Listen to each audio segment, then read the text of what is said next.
देवर्षि, विवाह तो दो हृदयों का, दो आत्माओं का पावन बंधन होता है, मधुर मिलन होता है।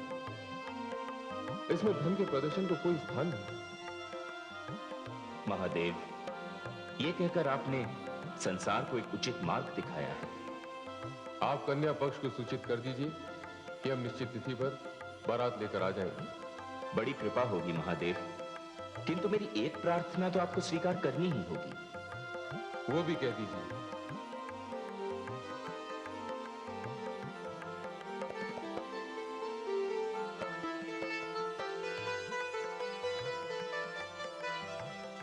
इसे तो आपको स्वीकार करना ही होगा। ये क्या है? ये अंगराग है महादेव। पुत्री गौरी के शरीर पर इसका ही लेप हो रहा है। इसे आपको भी लगाना चाहिए। यह वैवाहिक संस्कार की एक महत्वपूर्ण रीति है। इसका पालन तो होना ही चाहिए। शमशान की भस्म रमाने वाले के शरीर पर अंगराग लेपन, अच्छा प्रयास है। किंतु समस्या यह है कि इस लेप को आपके शरीर पर लगाएगा कौन?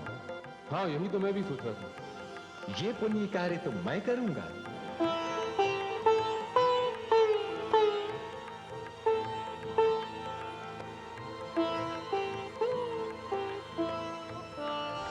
नारायण नारायण,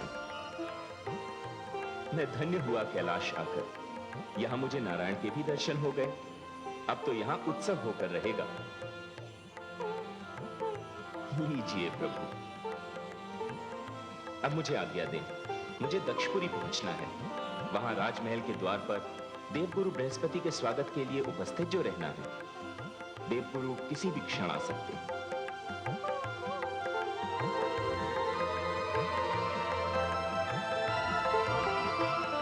नारायण नारायण।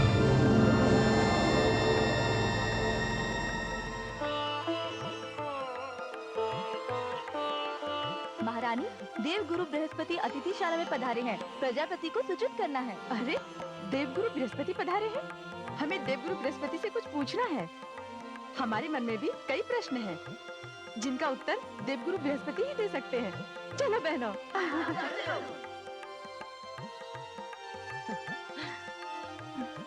पुत्री गौरी, तुम्हारे ऊपर सबकी दृष्टि लगी हुई है। हो सकता है कि इसमें कोई वक्र दृष्टि भी हो। चलो, मैं तुम्हारी कुदृष्टि उतार देती हूँ।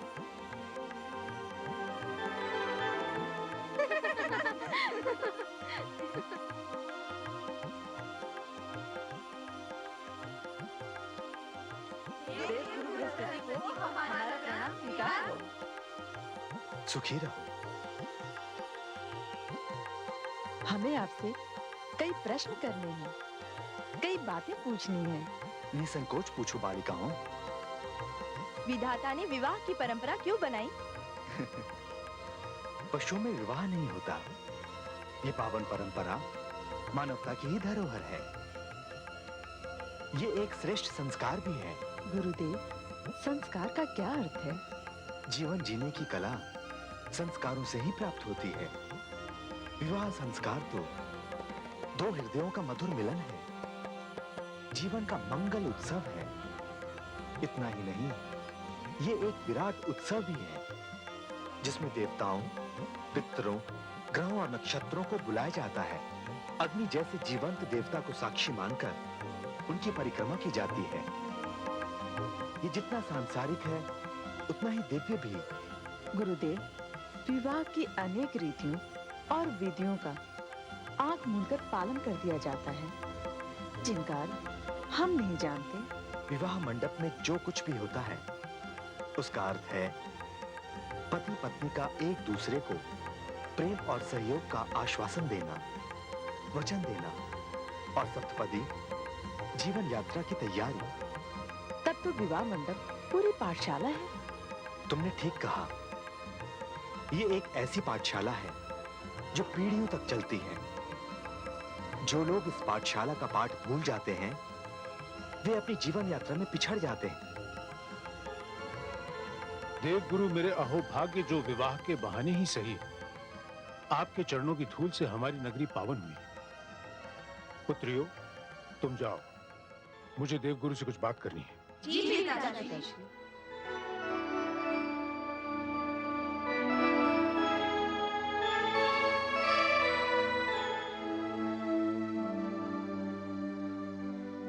प्रजापति दक्ष, अब तो आपकी पुत्री का विवाह हो रहा है, किंतु आपके मुखमंडल पर प्रसन्नता का कोई चिन्ह नहीं।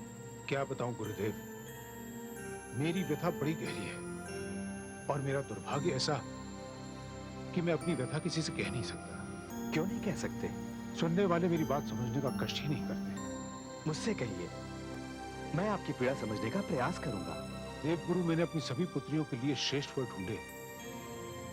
धर्मदेव, ऋतुराज, सप्तर्षिगण जैसी महान विभूतियां मेरे द्वार पर जयमाता के रूप में आई, किंतु मैं अपनी सबसे प्यारी पुत्री के लिए श्रेष्ठ वर नहीं ढूंढ पाया। होने के आगे मैं हार गया गुरुदेव। प्रजापति दक्ष, आपकी पीड़ा का एक ही कारण है। जब भी किसी को स्वीकार करो, पूर्ण रूप से स्वीकार करो, हृदय से स्वीकार करो।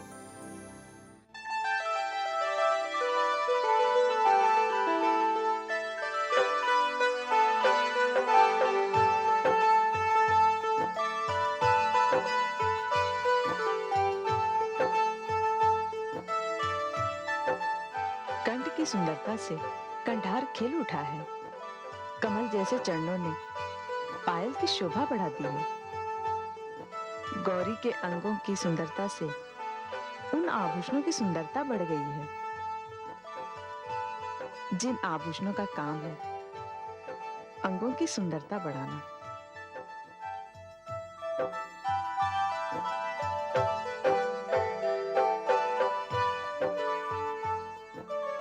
नारायण नारायण। प्रणाम तायाश्री। भाभी श्री, मैंने बहुत प्रयास किया, किंतु भगवान भोलेनाथ शिव ने न तो वस्त्र ही स्वीकार किए, न आभूषण और न ही स्वर्ण मुद्राएं।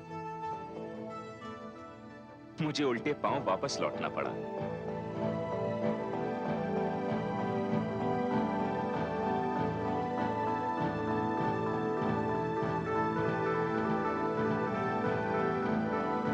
ये क्या कर रही हो गौरी? दुल्हा भले ही आभूषण ना पहने, किंतु दुल्हन को आभूषण पहनना आवश्यक होता है। आभूषण मंगल की शुभ पहचान होती है। तुम्हें क्या हो गया है गौरी? अपनी वास्तविकता का ज्ञान।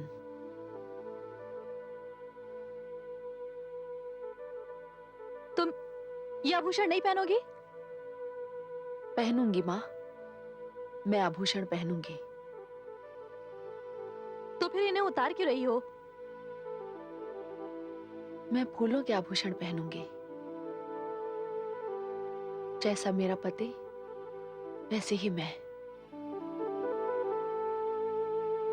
मुझे तो शिव के रंग में रंगना है। फिर इतने सारे रत्नों से जड़े हीरे, मोती, सोने चांदी के आभूषणों का क्या होगा? मुझे इस घटना पर आश्चर्य नहीं हो रहा। यह तो होना ही था, पर दुर्भाग्य की बात यह है कि शिव तो निर्धन रहेगा ही, उसके साथ साथ मेरी पुत्री को भी निर्धनता का जीवन व्यतीत करना पड़ेगा। पुत्री गौरी, शिव से कह दो, विवाह के लिए ही सही वो मेरा मान रख ले। यदि विवाह करने वो उसी अधनंगे रूप में आया तो संसार के समक्ष मैं व्यंग का पात्र बन जाऊंगा।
शिव की महिमा। भगवान विष्णु सहित इंद्रादि सभी देवता जिनके बाराती बनकर आ रहे हैं, तेरी दृष्टि में वो निर्धन है। पिताश्री, यदि इस विषय पर हम विवाद ना करें तो ही अच्छा है। आप देखिए, ये सातों ऋषि भी मेरे जामाता है, ये धर्मदेव मेरे जामाता है, ऋतुराज भी मेरे जामाता है। आप इन ऋषियों के आश्रम देखिए, आप धर्मदेव का सम्मान देखिए, ऋतुराज का वैभव देखिए, और फिर कहिए इनमें से किसी की भी तुलना क्या ये आपका शिव कर सकता है? और वो देखिए उसकी धृष्टता। बारात में भी उसने अपनी बैल की सवारी नहीं छोड़ी। चुप रह। तेरे जितने भी जामाता हैं, ऐसे सहस्र और मिलकर भी एक शिव नहीं बन सकते। चल आगे बढ़ और आदरणीय बारातियों का स्वागत कर।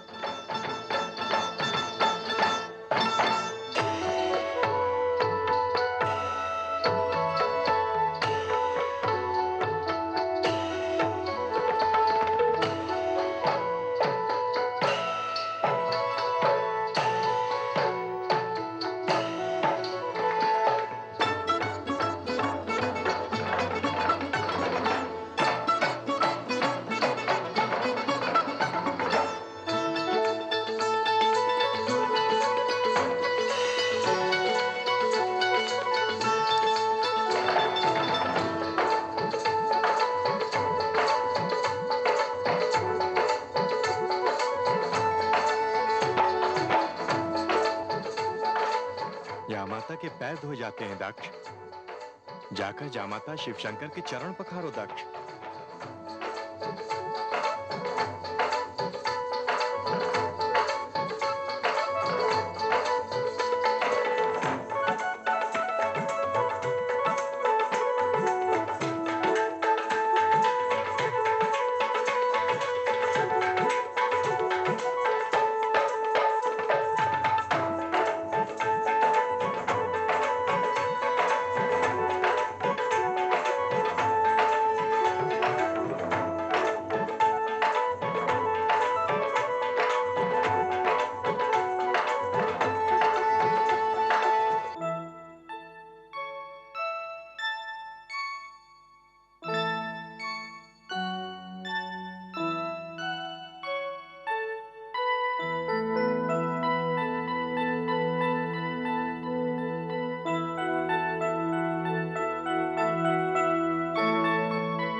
हे महादेव, अब तो अपना रूप बदल लीजिए और दूल्हा बन जाइए।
ओम भूर्भुवस्वः तत्सवितुर्वरेण्यं भर्गो देवस्य धीमहि धियो यो नः प्रचोदयात्।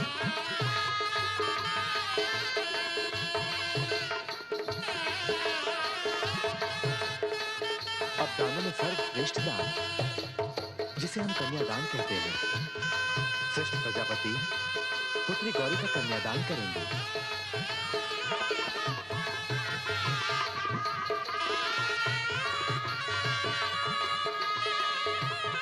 इसे दान इसलिए कहा गया है क्योंकि विवाह के पश्चात कन्या वर पक्ष की हो जाती है। पिता का उस पर कोई अधिकार नहीं रहता, क्योंकि दान की ही वस्तु पर दान देने वाले का कोई अधिकार नहीं रहता।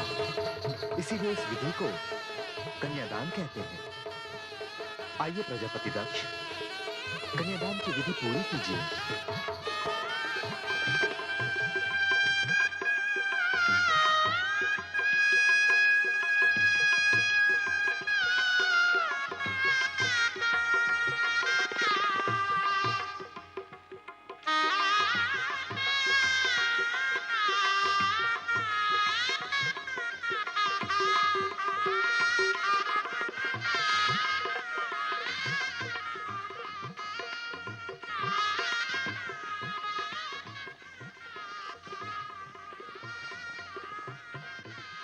ओम विष्णवे नमः।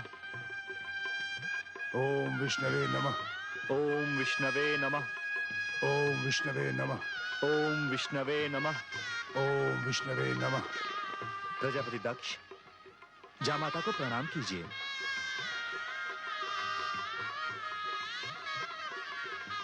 कन्यादान की विधि पूर्ण हुई। अब फेरों की विधि होगी। आप खड़े हो जाइए। आप गांठ बांधिए।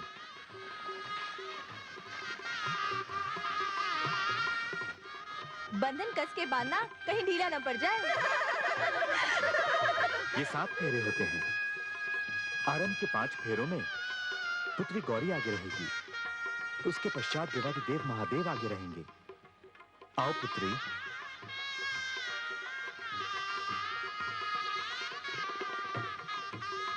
इस प्रकार 7 वचन भी भरे जाएंगे और तब यह सिद्ध हो जाएगा कि पत्नी पति की शक्ति होती है। जीवन के विभिन्न मार्गों में यदि पति के पग डगमगा जाएं, तो पत्नी को आगे बढ़कर मार्गदर्शन करने का पूरा अधिकार है। वो पति का अर्धांग होती है, इसलिए अर्धांगिनी कहलाती है।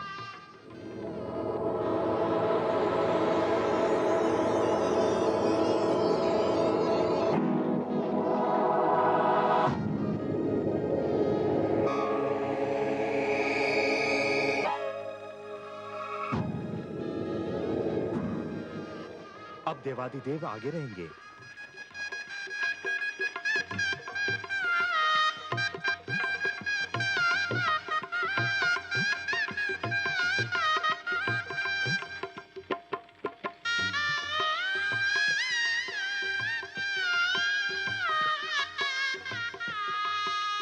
अब आप पति पत्नी हैं।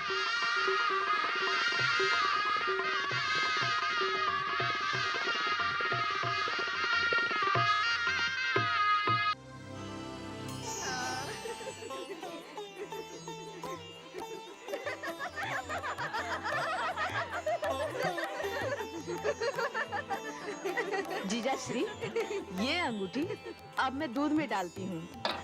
आपको और जीजी गौरी को दोनों को इस अंगूठी को ढूंढना पड़ेगा। जो अंगूठी पहले ढूंढ लेगा, ये अंगूठी उसकी हो जाएगी, और जो नहीं ढूंढ पाएगा, वो ढूंढने वाले का जीवन भर का दास बन जाएगा।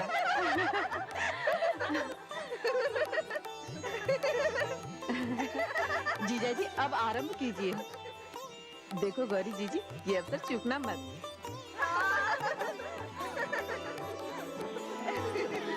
जीजी, आपको जीतना है।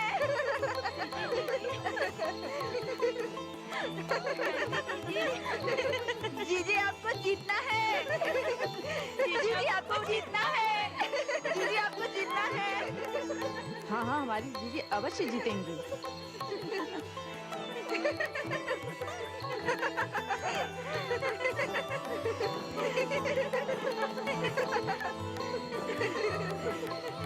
जीजी आपको जीतना है।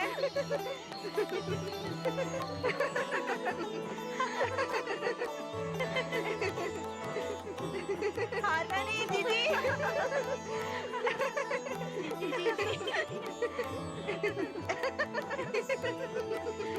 लगता है अंगूठी आपकी जीजी को मिल गई। ये जीजी।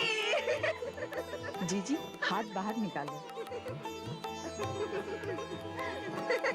हमारी जीजी जीत गई।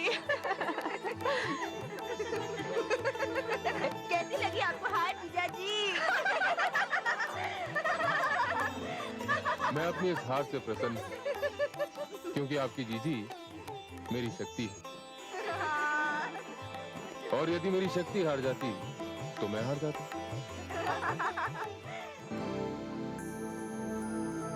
देखा महादेवियों, पुरुष नारी अर्थात प्रकृति का ये अद्भुत मिलन, ये जोड़ों की परंपरा का अत्यंत सुंदर रूप है। शक्ति को पुरुष का सम्मान और पुरुष रूपी ब्रह्म को शक्ति का समर्पण, कितना अद्भुत है ये। सचमुच देवी परमेश्वरी, सारे विरोधों के होते हुए ये कार्य जिस प्रकार संपन्न हुआ, हमें बहुत आनंद मिला। हाँ महादेवी, और वो अर्धनारीश्वर का रूप पुरुष और नारी के दो होते हुए भी उनके एक होने का प्रतीक है। अब कौन कह सकता है कि कौन क्या है? ये शिव की शक्ति है या शक्ति का शिव है? हे महादेवियों, गौरी और शिव अब संसार के लिए पति पत्नी के संबंधों के श्रेष्ठतम उदाहरण बनने जा रहे हैं। आपने सत्य कहा देवी परमेश्वरी, बड़ा ही मनभावन दृश्य था वो। हमारी तो वहां से दृष्टि ही नहीं हटती थी। प्रजापति दक्ष के अतिरिक्त वहां सभी कितने प्रसन्न हैं। हाँ महादेवी, मैं भी उन्हीं की प्रसन्नता के दर्शन कर रही हूँ। और हे देवी महाकाली, आपने संसार को गौरी देकर, उसे अपना भव्यतम रूप देकर कल्याण का बहुत बड़ा कार्य किया है। ये आपकी अनुकंपा है देवी परमेश्वरी। वो देखिए माँ शक्ति, वहां भगवान शिव कैसी विचित्र स्थिति में है। हाय, कितना शर्मा रही हो और कितनी सुंदर लग रही हो।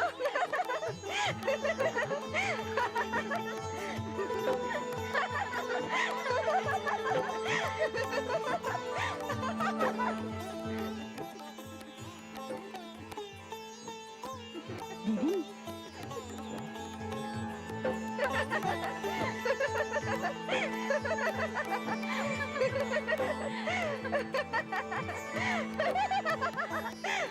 जीजाश्री क्या ढूंढ रहे हैं? मुझे अपना त्रिशूल दिखाई नहीं दे रहा देवी। त्रिशूल का यहाँ क्या कार्य जीजाश्री? जीजाश्री, त्रिशूल क्या आप यहाँ लेकर आए थे? हाँ, त्रिशूल मैं यहाँ लाया तो था। पर जीजा जी, हमारी जीजी को आपने अपनी शक्ति कहा है, फिर त्रिशूल की क्या आवश्यकता है? देखिए देवी, आपकी जीजी का स्थान मेरे हृदय में और मेरे त्रिशूल का स्थान मेरे हाथ में।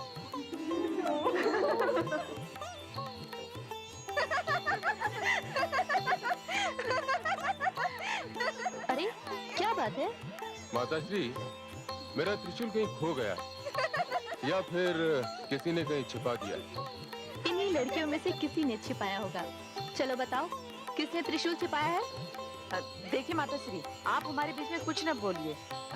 जीजा जी, आपको त्रिशूल मिलेगा, किंतु इसके बदले में आपको कुछ देना पड़ेगा। हाँ, देना पड़ेगा, देना पड़ेगा। क्यों बहनों, मैंने सत्य कहा ना? हाँ। अच्छा तो देवियों, आप आपस में निर्णय कीजिए और मुझे बताइए कि आपको क्या चाहिए। कहते हैं आप देवाधिदेव हैं, त्रिलोकीनाथ हैं। आपको अपना त्रिशूल वापस लेना है तो इसके लिए आपको स्वर्ण की वर्षा करनी होगी। ये क्या कह रही हो? जिन्हें स्वर्ण से कोई मोह नहीं, जिनके लिए तुम्हारी दीदी ने स्वर्ण को त्याग दिया, तुम उनसे स्वर्ण मांग रही हो? आप शांत रहिए देवी। ये हमारा और इनके बीच का विषय है। फिर हमारा और इनका संबंध भी तो बड़ा मधुर संबंध है। देवी, आप जैसा चाहेंगी वैसा ही होगा।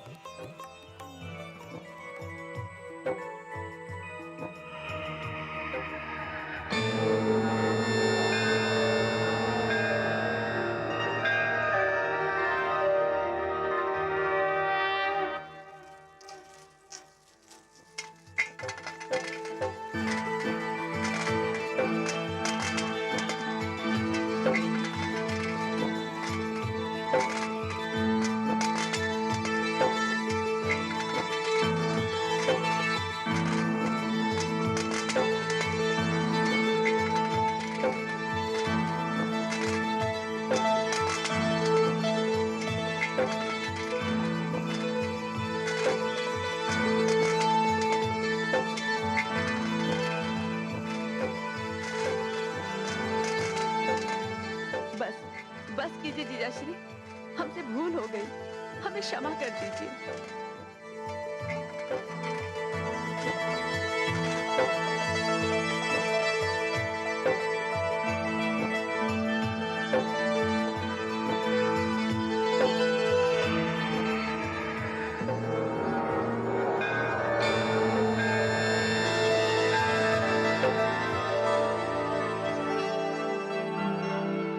आपने मुझे रोक क्यों दिया देवी? आप तो मेरी प्रिय गौरी की बहन है। आपके लिए तो मैं सारे संसार के स्वर्ण का यहाँ ढेर लगा देता। नहीं नहीं जीजाश्री, हमें क्षमा कर दीजिए, हमें क्षमा कर दीजिए। ये रहा आपका त्रिशूल जीजाश्री। धन्यवाद। अरे, आप सब तो गंभीर हो गए। अच्छा, आप लोग विदाई की तैयारियां करो, मैं बाहर प्रतीक्षा करता हूँ।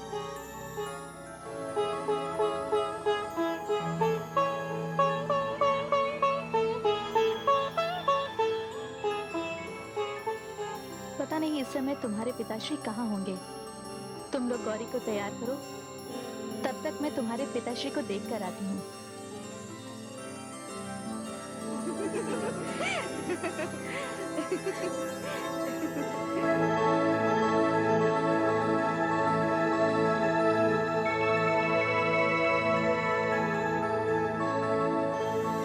आप यहाँ क्या कर रहे हैं? पुत्री गौरी को विदा करना है, चलिए। नहीं देवी, मैं यहीं ठीक हूँ। ये आप क्या कह रहे हैं? सब लोग आपकी प्रतीक्षा कर रहे हैं। प्रतीक्षा कर रहे हैं तो करने दो।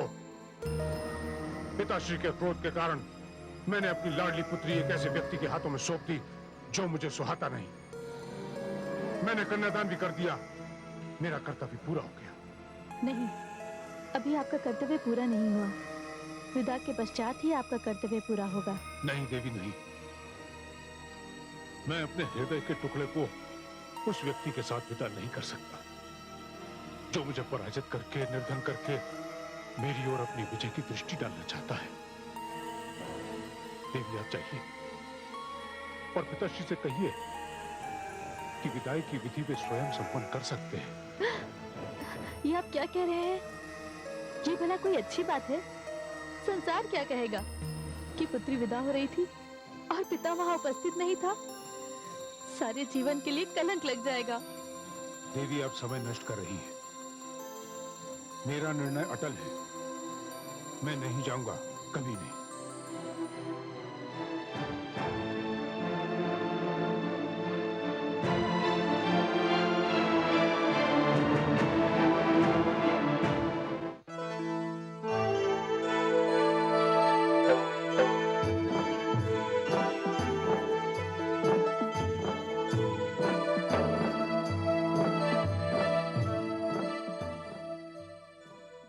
पुत्रवधू, कहाँ है दक्ष? वे अपने कक्ष में हैं और यहाँ आने से उन्होंने मना कर दिया है। क्या? पिताश्री, आप चिंता ना करें, मैं जाके भ्राता दक्ष को लेकर आता हूँ। नहीं दादाजी, आप यहाँ रहिए, मुझे जाने दीजिए। ये मेरा कार्य है। कन्या विदा होते होते अपने पिता के चरणों में कुछ अश्रुओं के पुष्प ही तो चढ़ा सकती है। इसके अतिरिक्त और वो क्या दे सकती है?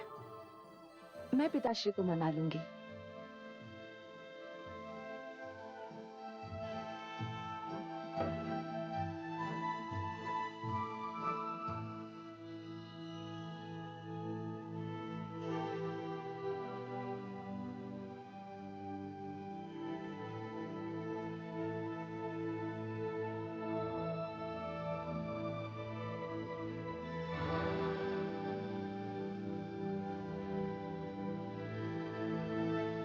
पिताश्री, पिताश्री, पिताश्री, पिताश्री, पिताश्री, पिताश्री, पिताश्री, पिताश्री, पिताश्री, पिताश्री, पिताश्री,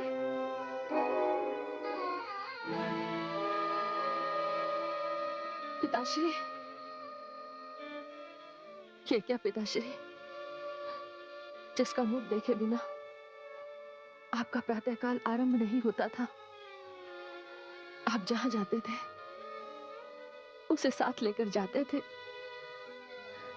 जिसे आपने अपने नेत्रों में सपनों की भांति संजो कर रखा था। आपकी वो लाडली पुत्री जो आपके हृदय की धड़कन थी, उसे विदा करने का समय आया तो आप उसका मुख भी देखना नहीं चाहते। आपने अपनी उसी पुत्री के मुख पर द्वार बंद कर दिए। क्यों पिताश्री, क्यों, क्यों? मत पूछ गौरी, तू इस समय मेरे हृदय की पीड़ा को नहीं समझ सकती। मैं द्वार नहीं खोलूंगा, मैं तुझसे नहीं मिलूंगा। तू समझ ले कि तेरा पिता इस संसार को छोड़कर चला गया। पिताश्री, द्वार खोलिए पिताश्री, मत कीजिए मुझे विदा। किंतु जाने से पहले मुझे अपने चरण तो छू लेने दीजिए। आप जिसकी आंखों में अश्रु के एक बूंद भी नहीं देख सकते थे, उसका अश्रुओं से भरा ये मुखड़ा बस अंतिम बार ही देख लीजिए। मेरा मन शांत हो जाएगा पिताश्री, मेरा मन शांत हो जाएगा, मेरा मन शांत हो जाएगा। चली जा गौरी, तू चली जा। इस समय मेरे हृदय में घृणा का एक ज्वालामुखी फूट रहा है और उसमें से केवल अपमान का लावा बह रहा है। ये सत्य है कि तेरे विदा होने के बाद मैं अपने ही अश्रुओं के सागर में डूब जाऊंगा, किंतु मैं तुझे अपने से छोटे असभ्य गंवार व्यक्ति के साथ जाते हुए नहीं देख सकता। मैं अपने सम्मान की चिता को जलते हुए नहीं देख सकता। नहीं पिताश्री, नहीं, ऐसा मत कहिए पिताश्री, ऐसा मत कहिए। मैं सारे संसार का लांछन सह लूंगा, मुझे संसार का सबसे अधिक निष्ठुर पिता कहलाना स्वीकार है, किंतु अब मैं किसी को क्षमा नहीं करूंगा।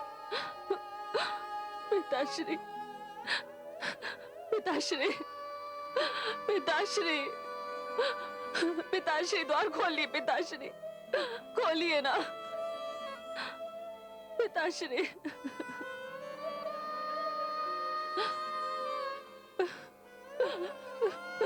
कायाश्री,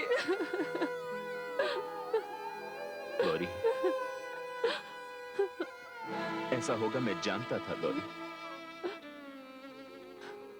मैं तुझे तेरे पिता की संवेदना तो नहीं दे सकता, पर हूं तो तेरे पिता समान ही ना। चल गौरी, विदाई का शुभ मुहूर्त निकला जा रहा है, लोग तेरी प्रतीक्षा कर रहे हैं।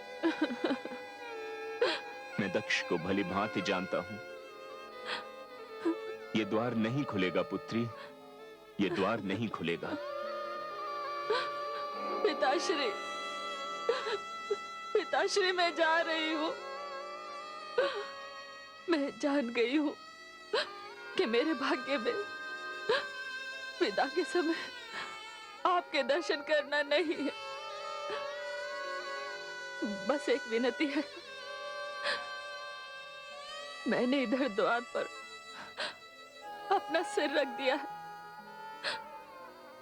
आप उधर द्वार पर अपना हाथ रख दीजिए पिताश्री। मैं समझूंगी मुझे आपका आशीर्वाद मिल गया। मुझे आपका आशीर्वाद मिल गया पिताश्री, हाथ रख दीजिए पिताश्री।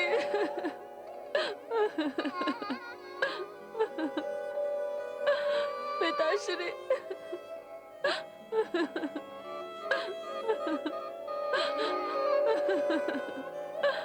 पिताश्री,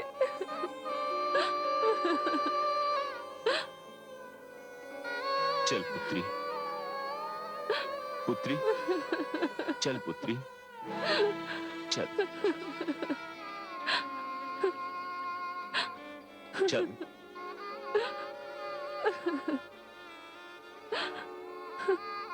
चल पुत्री।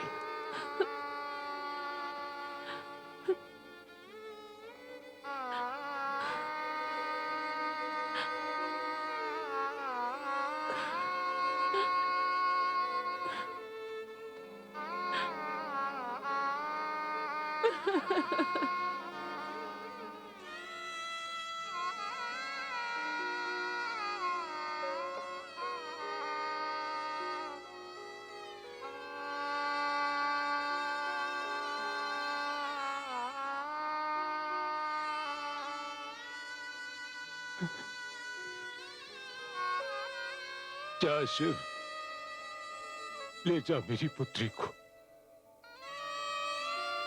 तूने आज मेरा सर्वस्व लूट लिया, एक पिता को निर्धन कर दिया।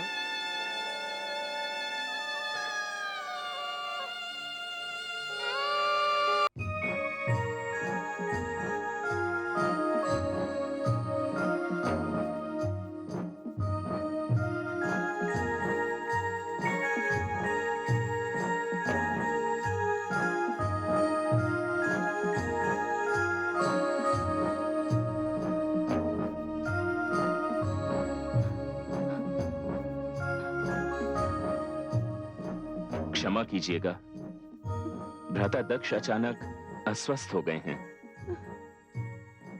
इसलिए मैं नारद भ्राता दक्ष का स्थान ग्रहण कर रहा हूं।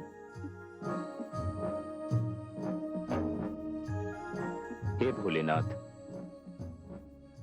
आपका स्थान सबसे ऊंचा और संबंध सबसे अधिक प्रिय है। यदि पुत्री गौरी से कोई भूल हो जाए तो अपने आप को श्रेष्ठ जानकर उसे क्षमा कर दीजिएगा।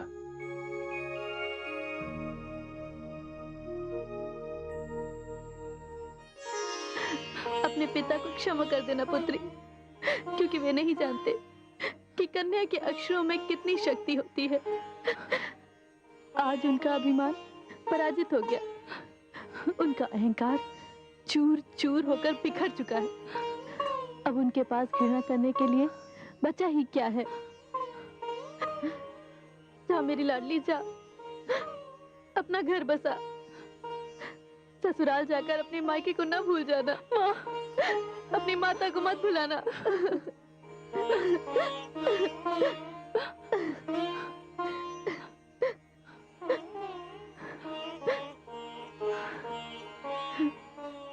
अखंड सौभाग्यवती भवा।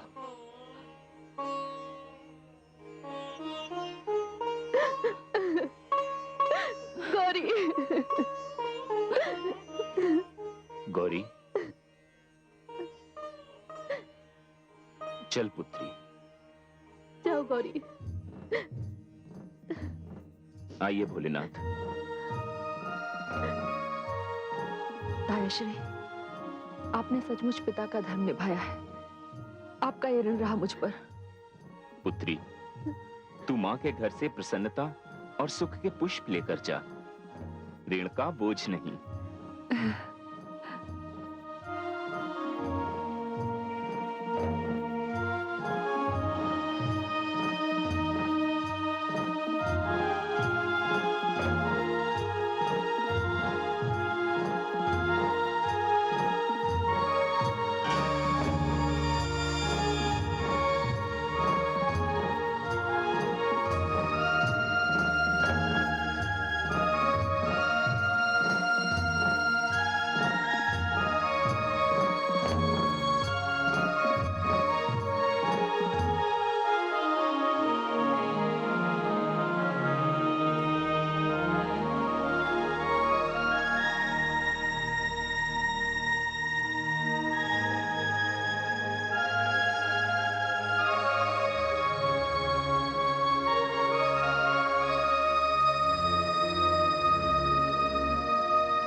आइए देवी गौरी, अपने निवास स्थान कैलाश पर आपका स्वागत है।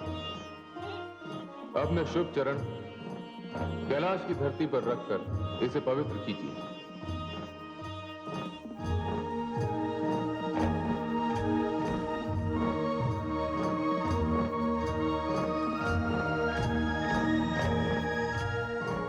मैं आप सबका आभारी हूं।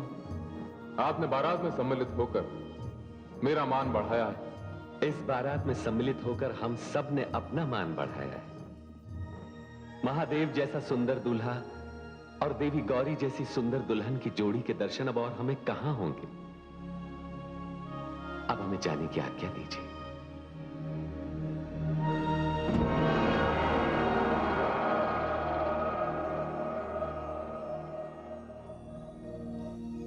कहिए देवी, कैसा लगा आपको अपना नया निवास स्थान? स्वामी, आपने मुझे अपने हृदय में स्थान दिया। आपके हृदय से अधिक सुंदर स्थान भला क्या हो सकता है?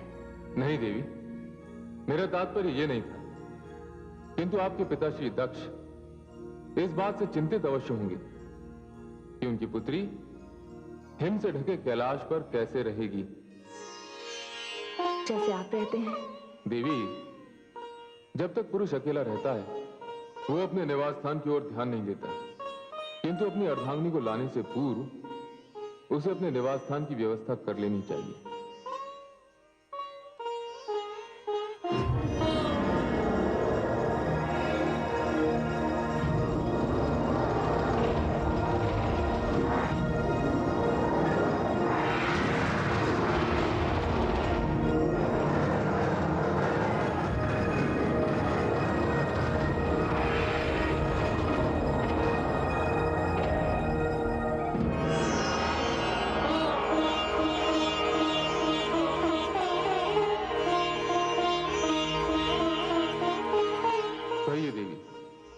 कैसा लगा आपको अपना नया निवास स्थान?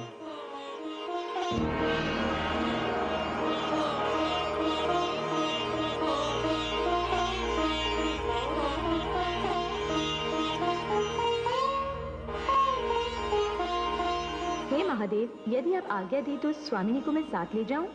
अवश्य देवी, अपने भवन में प्रवेश कीजिए।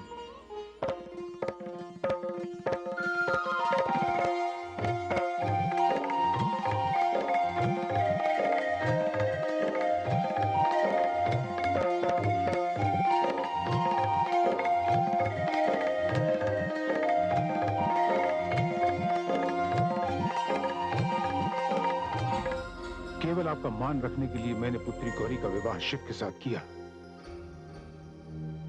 यदि उसे किसी प्रकार का भी कष्ट हुआ तो इसके उत्तरदायी आप होंगे, केवल आप। बंद करो अपना नरगल प्रलाप। उसके सुख का तो तुझे ज्ञान ही नहीं है।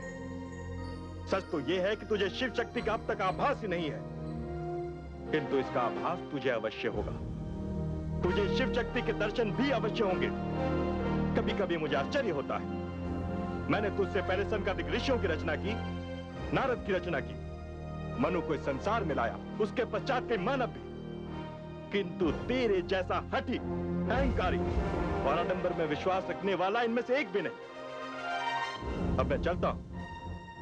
यदि हो सके तो नारद को धन्यवाद अवश्य देना, उसने तेरे सम्मान की रक्षा की और पुत्री गौरी को सम्मान पूर्वक यहां से विदा किया। पिताश्री, उन्हें मैं कभी क्षमा नहीं करूंगा। वही इसके सबसे बड़े कारण है। मेरी पुत्री गौरी हिम से घिरे हिमालय पर खुले आकाश के नीचे अनगिनत कष्ट सहती हुई उस निर्धन निर्लज्ज शिव के साथ बैठी होगी।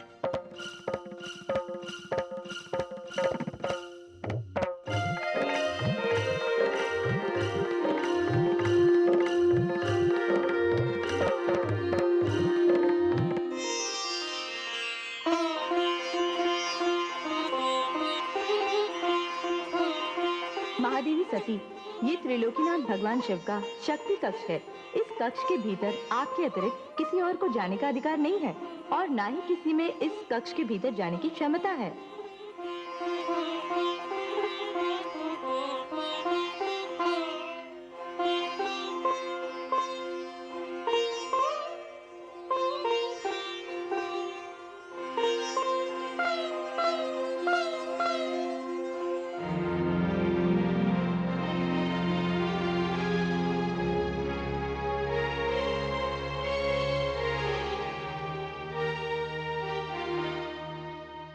देवी, समस्त अतिथिगण सम्मान पूर्वक विदा हो गए। जिन्हें आपने निमंत्रण देकर बुलाया था, उन्हें पुत्री की विदाई से पहले ही आपने बुला दिया। अतिथियों को घर बुलाना और उनसे ना मिलना क्या कोई क्षम्य कार्य था? परंतु आपको कौन समझाए? आप ना तो अच्छे पिता होने का धर्म निभा सके और ना ही अच्छे अतिथि सत्कार करने वाले का। देवी, शांत हो जाइए स्वामी। और वैसे भी आपको शांति तो मिल ही चुकी होगी। संसार में आज तक ऐसा कभी नहीं हुआ कि कोई भी पुत्री अपने पिता के द्वार से इस प्रकार विदा हुई हो। विदाई के समय पिता घर में था और पुत्री उससे मिल न सकी, उसे देख न सकी। वो रोती बिलखती अपने हृदय में उदासी का भार लिए चली गई। देवी, मैंने जो भी किया उचित किया। जो जिस योग्य था मैंने उसके साथ वैसा ही व्यवहार किया। और सत्य तो यह है कि मुझे गौरी के इस प्रकार विदा होने का तनिक भी दुख नहीं है। आपको दुख क्यों होगा? आप आदि प्रजापति ब्रह्मा जी के पुत्र जो ठहरे, श्रेष्ठ प्रजापति, प्रकांड पंडित, महान विद्वान। आप मुझ पर व्यंग कर रही हैं देवी। मैं आप पर व्यंग कैसे कर सकती हूँ? यदि सभी पिता अपनी कन्याओं के साथ इसी प्रकार व्यवहार करने लगे तो विधाता कन्याओं को जन्म देना ही बंद कर देगा। देवी, आप और आ गई हैं। आपकी मानसिक दशा ठीक नहीं है। मेरी मानसिक दशा कैसे ठीक हो सकती है, जिसने कुछ ही समय पूर्व अपनी लाडली पुत्री को बिना पिता के आशीर्वाद के विदा किया है। आपकी मानसिक दशा तो ठीक है ना? आप उसी में संतुष्ट रहिए। मैं तो हाथ जोड़कर सहस्त्रों बार भगवती परमेश्वरी को नमस्कार करती हूँ कि उनकी कृपा से मेरी पुत्री सकुशल अपने पति के घर चली गई।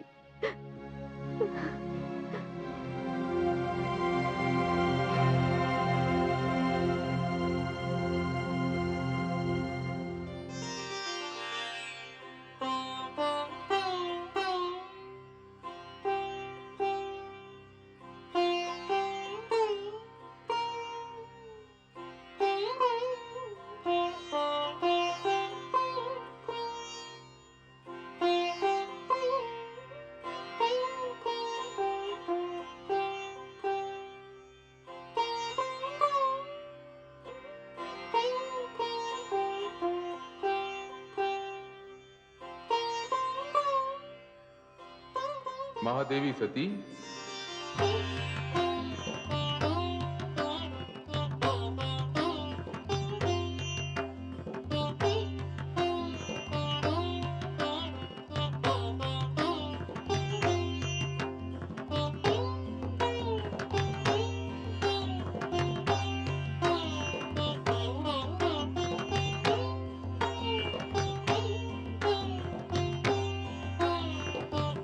शक्ति कक्ष में आपका स्वागत है देवी।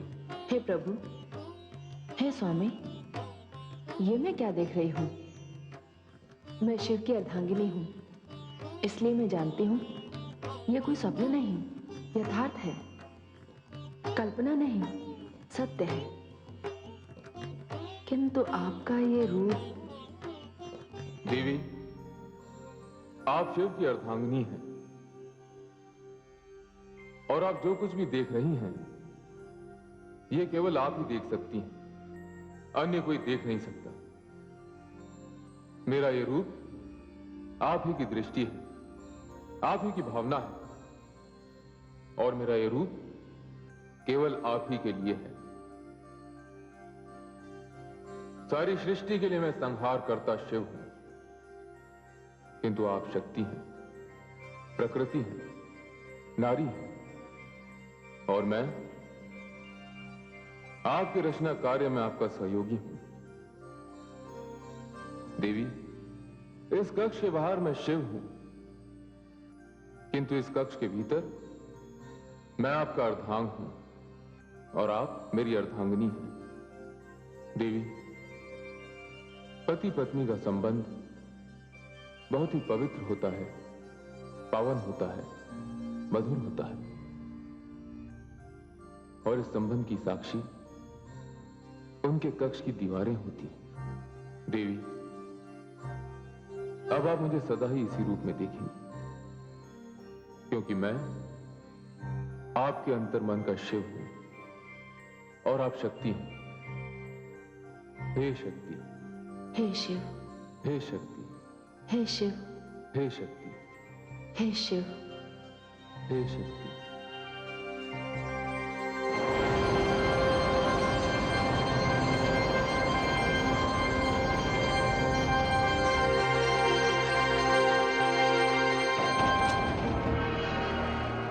नारायण नारायण।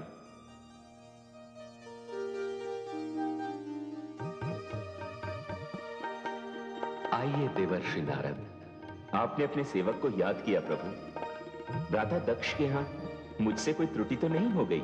इसीलिए तो मैंने आपको बुलाया है देवर्षि, कि आप जैसे महान वैरागी इतने व्यवहार कुशल और भावुक होंगे, इसका ज्ञान तो मुझे भी नहीं था। आपसे क्या छिपा है त्रिलोकीनाथ, पर मैं क्या करता। भ्राता दक्ष पुत्री गौरी पर अन्याय करने जा रहे थे। मैं वैरागी हुआ तो क्या हुआ, अपनी पुत्री पर मैं अन्याय कैसे सहन कर लेता। और सच पूछिए तो पहली बार मुझे यह ज्ञात हुआ कि मानव मोह माया के बंधन में कैसे बंध जाता है। इसीलिए तो आपके नाम का भजन कीर्तन करने वाला ये नारद जब अपनी पुत्री गौरी को विदा करने लगा तो उसके नेत्र भर आए। ये तो मैंने देखा देवर्षि। आप तो जानते हैं कि आप और प्रजापति दक्ष दोनों ही ब्रह्मा जी की संतान हैं। आपके स्वभाव और सरलता पर जितना अभिमान किया जा सकता है, उतना ही अहंकार और अभिमान पर दुख प्रकट किया जा सकता है। और इसीलिए तो कहा जाता है कि आदि जल से भरी गगरी सदैव छलकती रहती है।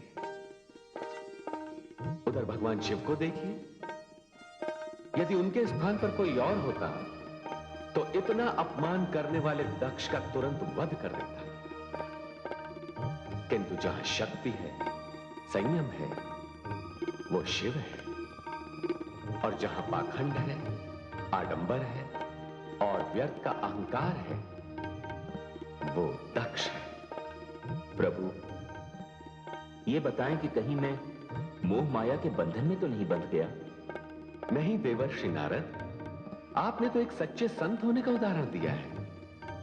जिस संत के हृदय में करुणा नहीं, ममता नहीं, दूसरों के प्रति मंगल की भावना नहीं, वो नारद हो ही नहीं सकता। मैंने आपका स्मरण इसलिए किया था कि भगवान शिव को उनकी शक्ति गौरी से मिलवाने में आपने महत्वपूर्ण योगदान दिया है। प्रभु, आपके मुख से यह बात सुनकर मैं धन्य हो गया, मैं धन्य हो गया। नारायण नारायण।